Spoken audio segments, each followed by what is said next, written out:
Pasamos a la siguiente ponencia titulada Epigenetic Age Acceleration and CD4-CD8 Ratio in People with Well-Controlled HIV Infection, presentado por Alejandro de Gea. Cuando quieras. ¿Qué tal? Pues buenos días a todos. Yo soy Alejandro de Gea, soy investigador de Rey Ortega del Hospital de la Paz. Y nada, pues vamos a comentar un poco algún detalle más sobre aceleración de la epigenética y cociente CD4-CD8, que son pues unos biomarcadores, uno de ellos más moderno, otro de ellos más clásico, que nos pueden ayudar a predecir eventos no SIDA en pacientes con buen control. Aunque ayer comentamos cosas en la sesión de comunicaciones visuales de ayer, siempre nos gusta pues, repasar unos conceptos un poco básicos sobre los marcadores de envejecimiento epigenético. Los principales marcadores en este campo son los relojes epigenéticos, que traídos de una manera breve no son más que unas herramientas que nos permiten, basándonos en la metilación de ciertas posiciones del material genético, pues estimar ciertas edades. Tenemos unos unos relojes epigenéticos que pueden estimarnos la edad cronológica de un sujeto, mientras que tenemos otros relojes un poco más modernos que su resultado nos lo dan en edad fenotípica.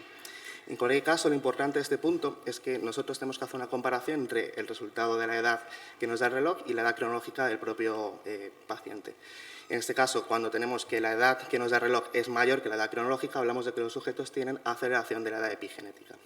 Pero no solo tenemos los relojes epigenéticos como marcadores, sino también tenemos otros que nos pueden ayudar en este campo, como por ejemplo puede ser la longitud telomérica, también estimada por metilación. Entonces, traemos este trabajo porque, como comentamos ayer en la sesión, pues existen ciertos relojes que están destacando especialmente en la hora de predecir eventos de SIDA. Entre ellos voy a destacar sobre todo el papel que tiene GRIMAGE. Estamos siempre hablando de personas con VIH con buen control virológico, pero como siempre hablamos de marcadores epigenéticos, destacar que GRIMAGE es uno de ellos que sí que está demostrando, mientras que, por ejemplo, el telómero virtual pues, de momento no ha demostrado este papel útil. Pero clásicamente en la clínica habíamos utilizado otro marcador que es más sencillo, más rutinario, que es el cociente entre CD4 y CD8, que también había demostrado en otros estudios puede tener un papel a la hora de predecir esos eventos. Por tanto, la pregunta de investigación en este caso la tenemos clara e intentar explorar si tenemos alguna asociación que podamos encontrar entre los marcadores epigenéticos y el cociente CD4-CD8. Por tanto, diseñamos un estudio transversal con un muestreo de conveniencia en el que incluimos pacientes con cociente por debajo y por encima de 0,5. Analizamos muestras en sangre total mediante los microarrays de metilación, analizamos varios de los relojes epigenéticos clásicos y el telómero virtual basado también por metilación. Y con ello hicimos el cálculo de aceleración de la epigenética usando el método de los residuos. Estas son las características de los participantes. En general son características que son muy superponibles a lo que vemos en la consulta del día a día. Una edad mediana cerca de 60 años, 4 de cada 5 eran hombres. Los grupos adelantamos que sí que estaban equilibrados en cuanto a edad, consumo de alcohol y tabaco, IMC, vía de transmisión del VIH y régimen antirretroviral. Pero sí que hay dos características muy importantes también que eran equiparables en ambos grupos. El tiempo de evolución de infección por VIH era muy largo, en una mediana de más de 21 años, y el tiempo de supresión virológica también era bastante largo, por encima de 17 años de mediana. Sin embargo, el grupo con un CD4-CD8 más bajo, por debajo de 0,5, como también puede ser lógico, tenía mayor proporción de diagnóstico de SIDA, menor nariz del CD4 y menor tiempo de retraso desde el diagnóstico al inicio del tratamiento antirretroviral. Estos es uno de los principales resultados que obtenemos. Si nos fijamos en esta gráfica, comparamos el CD4 en las dos categorías que hemos definido con la longitud telomérica. Cuando hablamos de longitud de telómero, unos valores negativos denotan acortamiento telomérico, lo cual traduciría un estado de inmunosenescencia y activación. Por tanto, es peor evento, ¿no? Si nos fijamos, por tanto, en el grupo en rojo, que denota a los participantes con menor ratio, pues el telómero sale negativo, por tanto, tenemos mayor acortamiento telomérico. Por tanto, por este biomarcador sí que tendríamos que este grupo de pacientes tendría mayor estado de envejecimiento. Sin embargo, cuando hicimos el resto de comparaciones con todos los relojes epigenéticos que hemos mencionado, en ninguno de ellos tuvimos significancia estadística. Es cierto que uno de los relojes de primera generación, como este reloj de Hannum, sí que tuvo cierta tendencia, pero como digo, ninguno de los relojes se asoció con el ratio CD4-CD8. Una gráfica un poco secundaria que hemos presentado, si nos fijamos aquí en la recta de correlación, en la línea en rojo, que representa el telómero virtual, vemos que a medida que el ratio desciende, el cociente C4 desciende, la longitud telomérica se invierte y tenemos telómeros acortados. Esta asociación de telómero con CD4 se mantuvo también significativa cuando hicimos un análisis multivariante ajustado por las variables que hemos hablado antes. Y en esta gráfica traer, por ejemplo, el GRIMAGE, del que ya hemos hablado varias veces, representado en verde, como vemos que no muestra una correlación significativa con el ratio CD4-CD8.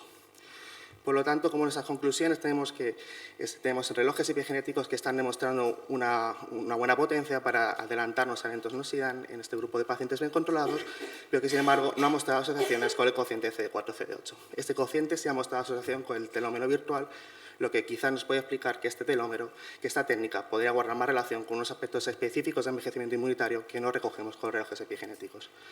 Agradecer a todos los pacientes, a todo mi equipo con el que trabajamos, a la entidad financiadora y a todos vosotros por estar aquí escuchando. Muchas gracias.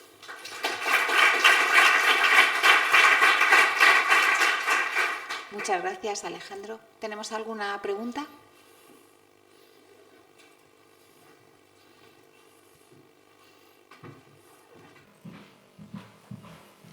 Buenos días, enhorabuena con el trabajo. Una pregunta, no sé si en la descripción de la cohorte lo has mencionado y se me ha pasado.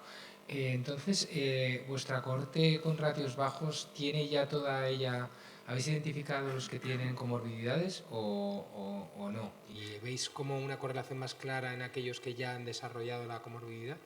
Tenemos identificadas comorbilidades. Es verdad que el diseño de este estudio es un diseño transversal. Las comorbilidades eran muy variadas, no daban para hacer algunas agrupaciones que nos sirviesen para hacer algún análisis que nos pudiese aportar, ¿no?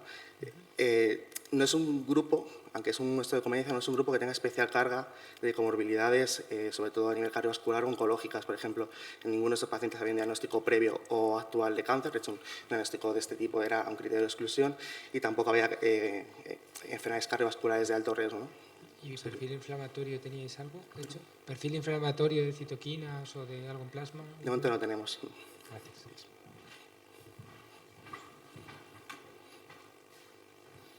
Sí, yo quería hacerte una pregunta.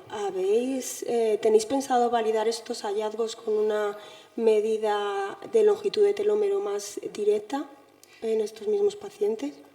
Es verdad que en este caso sí que estamos haciéndolo por metilación, porque sí que hay ya trabajos que hablan de que el telómero virtual basado en metilación sí que podría por lo menos equiparse o ser superior en algunos aspectos al telómero, digamos, de una manera más clásica, ¿no? O sea que de momento sí que estamos con esta técnica, porque además nos permite también después, la metilación nos abre mucho campo, pues estimar también proporciones de proteínas, de subpoblaciones celulares, y es como, digamos, una manera de tener lo más agrupado todos los resultados.